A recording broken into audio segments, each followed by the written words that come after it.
Pyrrhus Oviparus n'a perdu aucune bataille. Et c'est précisément pour cela qu'il a perdu la guerre. Rome, 280 avant Jésus-Christ. Pyrrhus amène des éléphants de guerre en Italie. Les Romains n'en avaient jamais vu. Ils les appellent bœufs lucaniens. Puis les bœufs attaquent. Bataille, Battle of Heraclea. Romains, 15 000 morts. Pyrrhus, 13 000 morts. Pyrrhus gagne. Les généraux célèbrent. Pyrrhus regarde le champ couvert de corps. Que célébrez-vous? J'ai amené 25 000 hommes. 13 000 sont morts. Pour une victoire. Ils ne comprennent pas. Un an plus tard, bataille, the Battle of Asculum. Romains, 6 000 morts. Pyrrhus, 3 500 morts. Une autre victoire.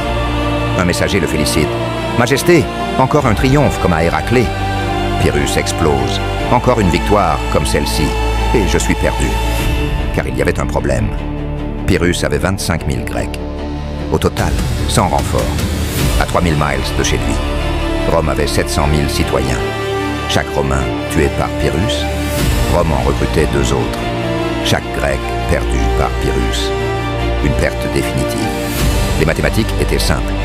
Pyrrhus tuait 2 Romains pour chaque Grec perdu. Mais Rome avait 28 fois plus d'hommes. Il gagnait chaque bataille. Mais il perdait la guerre. En gagnant. La 3e bataille approchait.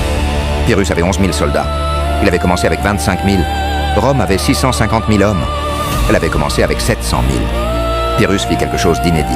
Il se retira, invaincu. Mais il se retira quand même. Il retourna en Grèce et ne revint jamais. Ses généraux protestèrent. « Nous avons gagné toutes les batailles. » Pyrrhus répondit « Oui, et c'est bien le problème. » Les Romains étaient perplexes. Il est parti alors qu'il gagnait?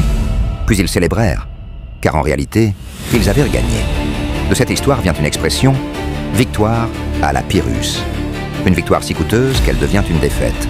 La plupart des gens poursuivent la victoire à tout prix. Pyrrhus avait compris autre chose. Le coup compte plus que la victoire elle-même.